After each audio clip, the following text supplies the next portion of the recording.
The Bureau of Alcohol, Tobacco, and Firearms, the ATF, is at the center of the Fast and Furious scandal, but the organization is no stranger to controversy. Now, its involvement with operations gone awry goes back to the days of President Clinton, but oddly, it may be the Watergate scandal of the 1970s that is most similar to the events unfolding at the DOJ today.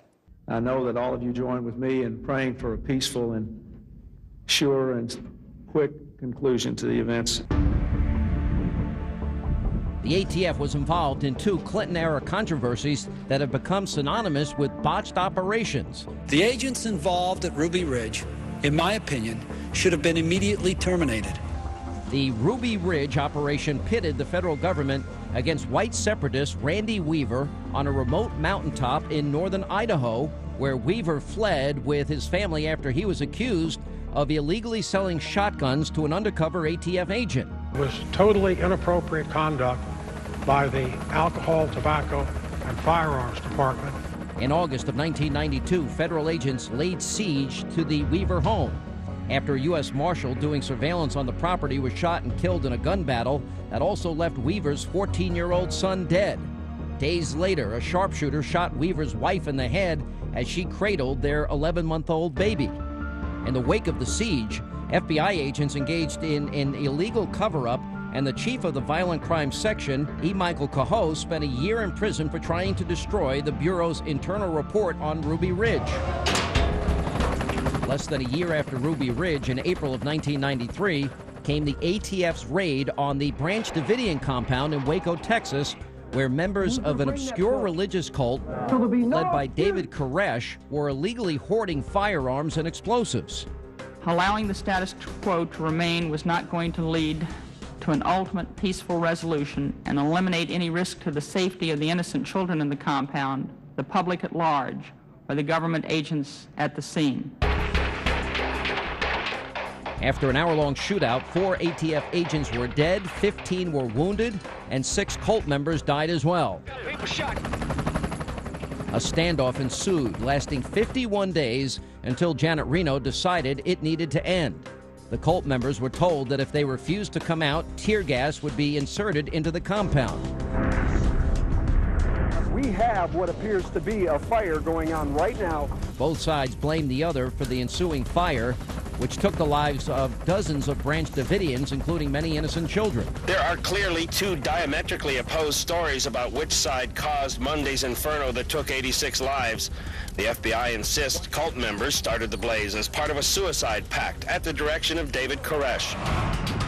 Many accused Reno of negligence for signing off on the operation, with some calling for her resignation. Surprise would be a mild word to say that anyone that would suggest that the Attorney General should resign because some religious fanatics murdered themselves. In the end, 2 ATF agents were terminated, but Attorney General Reno kept her job. In the scope of American politics, though, the Fast and Furious scandal may actually bear the most resemblance to Watergate. What did the president know, and when did he know it?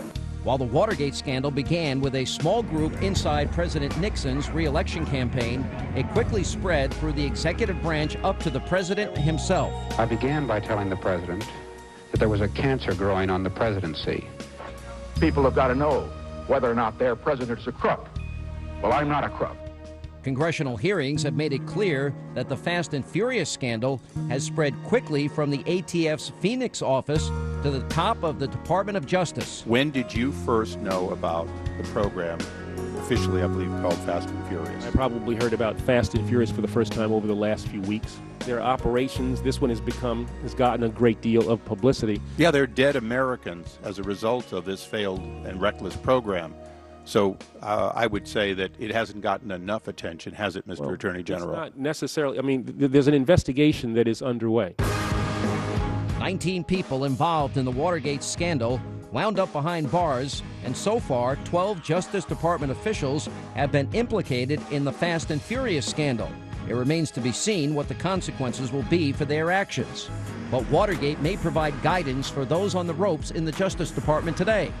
Ironically, it may be Richard Nixon who put it best. In any organization, the man at the top must bear the responsibility.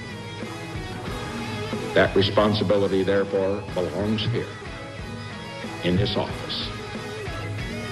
I accept it.